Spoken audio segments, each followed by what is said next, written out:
स्वागत है आप सबका विवेकानंद मैथ्स मजा में और आपका अपना यूट्यूब चैनल विवेकानंद मैथ्स मजा में आपका फिर से स्वागत है। और मैं कहूँगा एक्सरसाइज 7.1 जो क्लास 12 के समाकलन है जो प्रारंभ होती है यहीं से, तो हम लोग इसका आनंद लेंगे, गणित को सीखेंगे, समझेंगे और फिर देखते हैं कि हमारा प्रश्न संख्या 1 से किस प्रकार के सवाल है उसको हम फिर समझेंगे कैसे।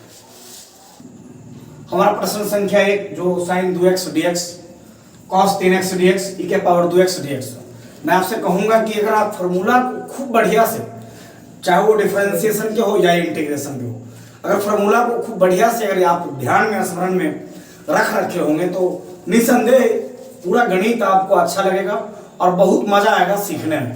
परंतु अगर फॉर्मूला की कमी है तो फिर वहां पर कुछ परेशानियां को सामना करना पड़ सकता है और संभावना ये भी बन सकती है कि आपको कुछ कम समझ में आएंगे।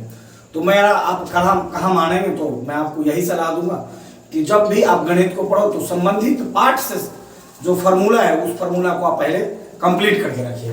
तो sin x का इंटीग्रेशन हमने पीछे पढ़ा था, cos x का डिफरेंशिएशन sin x होता है माइनस में, तो d cos x by dx तो ये होता है माइनस में sin x।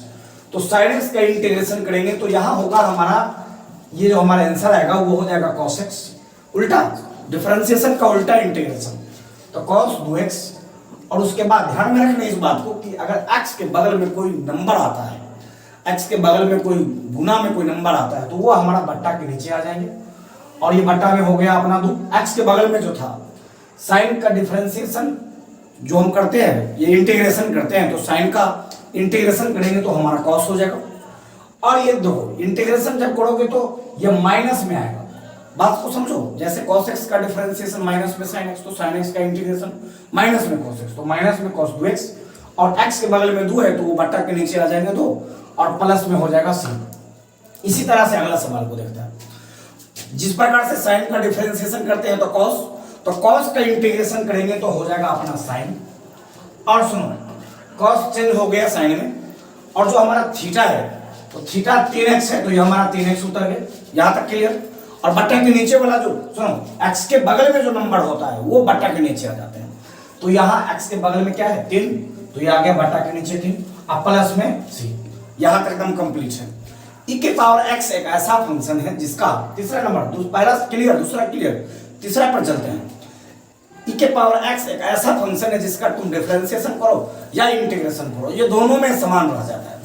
तो e के पावर 2x तो इसका भी हमारा इंटीग्रेशन होगा तो e के पावर 2x ही रहेगा, परंतु इसको ध्यान में रखना है कि x के गुणांक में, x के बगल में अगर कोई नंबर आता है, गुना में कोई नंबर आता है तो वो बट्टा के नीचे चला जाएंगे, तो ये बट्टा में आ गया अपना 2 और प्लस में हो गया यहाँ से 3। तो इस प्रकार से हमारा पहला, दूसरा और तीसरा सवाल हम लोग समझ लिए। तो देखिए पहला सवाल को हम देखते हैं। sin का इंटीग्रेशन करना था, cos का इंटीग्रेशन करना था, e के पावर 2x का इंटीग्रेशन करना था, तो फार्मूला को आप बढ़िया से याद रखोगे तुरंत बनेंगे हिसाब एकदम। देखो और आंसर दो। sin का इंटीग्रेशन तो ये हो जाएगा माइनस में cos, sin के साथ थीटा के जगह पर जो हमारा वैल्यू था वो हमने चुपचाप उतार दी, और x के गुणांक में जो होगा वो बट्टा के नीचे में आएंगे, प्लस में c जुटेंगे। मैं कहना चाहूंगा आपसे कि इंडेफिनिट इंटीग्रेशन में हम कांस्टेंट जोड़ते हैं, फिर क्यों जोड़ते हैं हम आगे की वीडियो में हम इसको क्लियर करेंगे। आखिर इंडेफिनिट इंटीग्रेशन में कांस्टेंट c प्लस में c प्लस में c प्लस में k ये क्यों जुड़ता है, फिर हम इस पर चर्चा करेंगे। cos 3x तो cos 3x इसका हम इंटीग्रेशन करेंगे तो हमारा यहाँ से cos का इंटीग्रेशन, तो cos का फॉर्मूला हो जाएगा sin, और यहाँ जो इसके साथ में थीटा की जगह पर जो वैल्यू है वो हमारा उतर गया, और x के बगल में जो है वो अपना 3 बट्टा के नीचे में आ गया। फिर e के पावर x तो इसका जो का त्यों रह जाता है, e के पावर 2x और x के गुणांक में 2 बट्टा के नीचे में आ गया 2 प्लस में c। तो हमारा ये तीनों सवाल क्लियर हो गए। फिर हम चौथा सवाल को देखते हैं। तो हमारा प्रश्न संख्या 4 ये हमसे ये कह रहा है ax प्लस b और इसके पावर 2 और इसका dx, यानी कि समाकलन करने हैं, इसके करने हैं समाकलन x to the power n, x के माथे पर n जो फार्मूला हमने पढ़ा है बस उसका एप्लीकेशन करो फिर बन जाएंगे। इसको दो तरीके से आप बना सकते हो। पहला तरीका ये कि अगर आप ये x to the power n ये फार्मूला देखो यहाँ से हमारा बनता है, सूत्र हो जाता है फार्मूला x के पावर n, x के पावर n का इंटीग्रेशन होता है x के पावर n प्लस 1 बटा में n प्लस 1 और जोड़ c, ये हमारा फार्मूला है। सूत्र ये हमारा हो गया x के पावर n dx। तो x to the power n plus 1 बटा में n प्लस 1 जोड़ सी। ठीक उसी फार्मूला पर अगर इसको आप बनाना चाहोगे तो बन जाएगा यहाँ से। तो यह हमारा क्वेश्चन है और इसका इंटीग्रेशन करेंगे ax प्लस b के होल स्क्वायर, यहाँ से इतना का dx, तो यहाँ से हमारा आ जाएगा ax प्लस b और इसके पावर 2 जोड़ 1 बट्टा में 2 जोड़ 1। और फिर मैं कहना चाहूंगा आपसे कि x के बगल में जो नंबर होंगे, x के बगल में चाहे कोई नंबर हो या ABCD का लेटर हो, वो उसको कांस्टेंट माना जाएगा और वो बट्टा के नीचे आएंगे, ध्यान रखना इस बात को। तो यहां से हो जाएंगे 1 बट्टा और x के बगल में क्या है a, तो ये हो गया 1 बट्टा a प्लस में कांस्टेंट तो हमने बताया कि पीछे जोड़ना है सब में इंडेफिनिट इंटीग्रेशन में। तो आपका फाइनल आंसर हो गया ax प्लस b का होल पावर 3 और बट्टा में 2 और 1 3 और ये हो जाएगा a से मल्टीप्लाई, तो ये हो जाएंगे 3a। ये कहां से आया? x to the power n वाला फार्मूला पर लगा दिया। तो यहाँ x का यहाँ ब्रैकेट है तो कोष्ट के पावर 2 जोड़ 1 बट्टा में वही वैल्यू का यहाँ हिसाब किताब कर दिए और प्लस में c। यह हमारा चौथा नंबर सवाल क्लियर हुआ। अब फिर देखते हैं अगला नंबर सवाल में, 5वां नंबर सवाल। तो हम देखते हैं 5वां नंबर सवाल। तो 5वां नंबर सवाल में हमसे ये कह रहा है कि sin 2x minus 4 e to the power 3x, मतलब sin 2x और माइनस 4 e के पावर 3x इसका समाकलन करने हैं।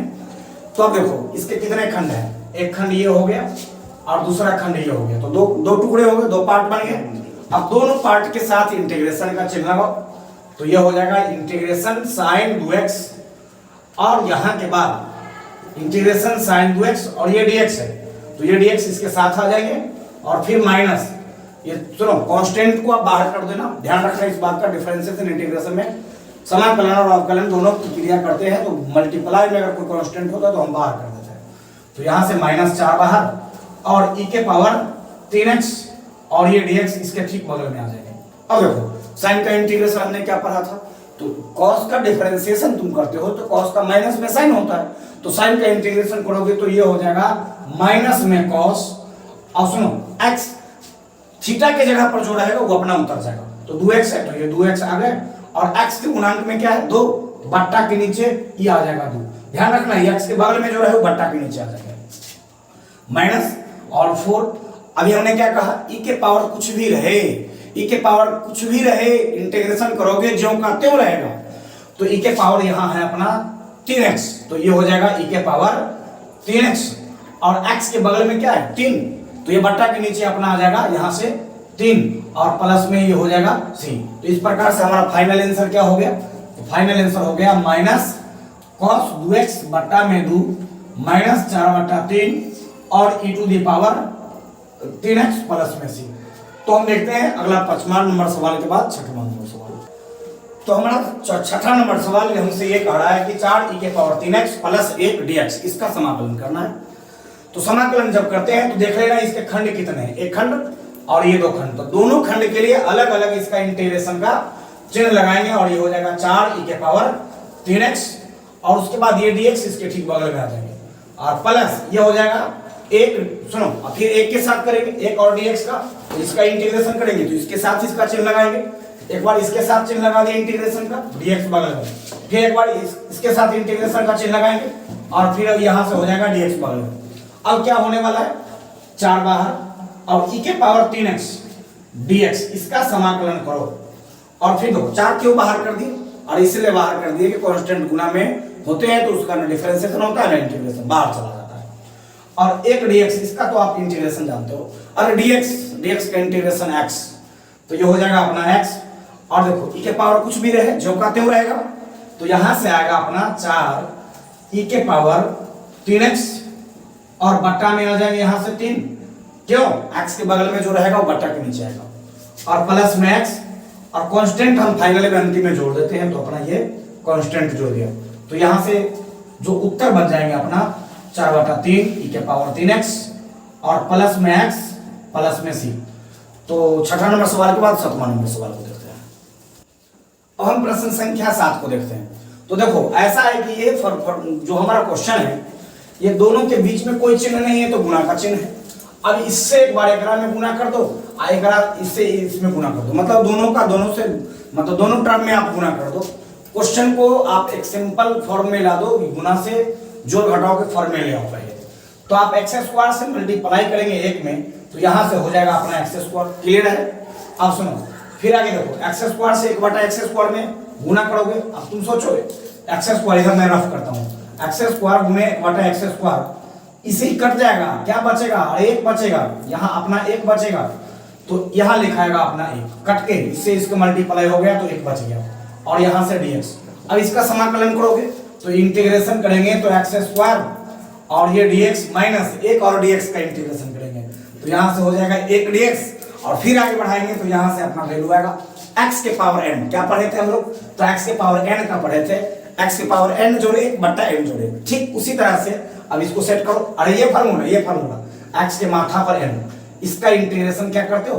तो जो पावर होता है वही पावर को हम लिखते हैं, उसमें फालतू में एक जोड़ देते हैं, बट्टा के नीचे वही फालतू वाला बात आ जाता है, प्लस में c हो जाता है, तो यहाँ से अपना ये वैल्यू हो जाते हैं। इसी पर इसको अगर फार्मूला पर जोड़ोगे तो ये हो जाएगा x के पावर 2 जोड़ 1 बट्टा में 2 जोड़ 1, क्यों? पावर में 2 है, 2 जोड़ 1। अब सुनो, एक dx या dx, इसका क्या होता है? x, तो ये हो जाएगा x, और फाइनल में c जुड़ जाएंगे, तो यहाँ से हो गया अपना आंसर x के पावर 3 बटा 3 माइनस x प्लस में c। चलो ये क्लियर हो गया अपना। और फिर देखते हैं क्वेश्चन नंबर 8 को, प्रश्न संख्या 8 को देखते हैं। तो हमारा ये क्वेश्चन नंबर 8 ये है, X square plus B X plus C, इसका समाकलन करना है। तो मैं कहूंगा आपसे, इंटीग्रेशन हो रहे हैं dx के रेस्पेक्ट में, तो x को छोड़कर अगर कुछ भी एबीसीडी के लेटर हो या कोई नंबर हो, तो x को छोड़कर अगर वो एबीसीडी के लेटर आते हो, एबीसीडी का लेटर हो या कोई नंबर हो, वो सबको कांस्टेंट माना जाएगा, और समाकलन जब करेंगे तो कांस्टेंट को हम बाहर कर देंगे। ये ध्यान में रखना है। x को छोड़कर जो भी मिले, कुछ भी मिले, नंबर मिले, एबीसीडी का लेटर मिले, सबको कांस्टेंट माना जाएगा, और समाकलन में उसको हम खिस्सा से बाहर करके रखेंगे। तो पहले क्या करते हैं, पहले टर्म कितने हैं? एक टर्म, दो टर्म, तीन टर्म। तो तीन टर्म है, तीनों के साथ इंटीग्रेशन का चिन्ह लगाओ। तो तीनों के साथ इंटीग्रेशन का चिन्ह लगाओगे तो एक्स स्क्वायर, अब ये dx इसके साथ में जुड़ जाएगा, और फिर प्लस अब ये bx यहाँ से, तो ये हो जाएगा bx का इंटीग्रेशन, बगल में ये अपना dx आ गया, फिर यहाँ से c के साथ हो जाएगा तो c dx। विश्वास है कि आपको ये समझ में आ रहा होगा कि ये ऐसे, फिर इसका इंटीग्रेशन, फिर इसका इंटीग्रेशन, इसका इंटीग्रेशन, सबका इंटीग्रेशन। यहां से कांस्टेंट को बाहर कर दो तो a हो जाएगा बाहर, और एक्स स्क्वायर dx, फिर यहां से b बाहर, और ये हो जाएंगे x dx। देखो इसमें कांस्टेंट आपका c है, तो ये c बाहर हो जाएंगे, और ये dx हो गया। x to the power n, x के पावर n, ये फार्मूला अब समझो। यहाँ से x के माथे पर n, ये फार्मूला लगाओगे तो यहाँ से अपना क्या वैल्यू आएगा? a, और x के पावर 2 है तो ये हो जाएगा x के पावर 2 जोड़ 1 बट्टा में 2 जोड़ 1। यहाँ तक ठीक है? फिर प्लस, और यहाँ से b, x के पावर कुछ भी नहीं है तो 1, आज कुछ नहीं है, इसका पावर कुछ नहीं तो 1 है, तो ये हो जाएगा b, x के पावर 1 जोड़ 1 बट्टा 1 जोड़ 1। यहाँ तक ये भी क्लियर हो गया। और ये हो जाएंगे c प्लस में c, और dx का इंटीग्रेशन अभी तो बोले, और dx का x, तो ये हो जाएगा c और इंटू x, और फाइनल में लास्ट में आप क्या जोड़ोगे? तो c जोड़ोगे।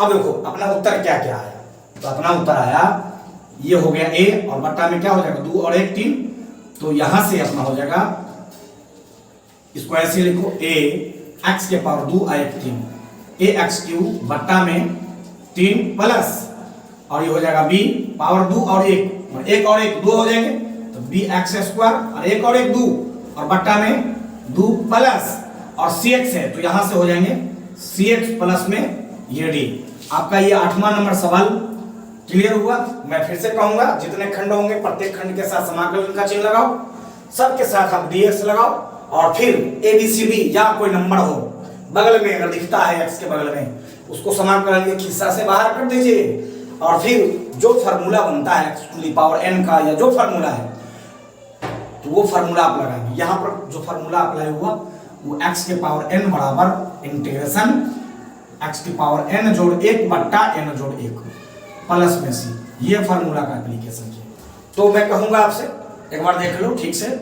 और क्वेश्चन नंबर 8 के बाद जो प्रश्न संख्या 9 10 11 12 बहुत से प्रश्न हैं, तो मैं प्रत्येक प्रश्न को लेकर पुनः उपस्थित होऊंगा, और अगले वीडियो में और मैं आपसे कहूँगा कि आपका अपना यूट्यूब चैनल विवेकानंद मैथ्स मजाक, इसको आप अधिक से अधिक अपने मित्रों में, साथियों में इसको शेयर कीजिए और सब्सक्राइब कीजिए, बेल आइकन दबाइए और कस के लाइक दबाइए। तो धन्यवाद। ठीक।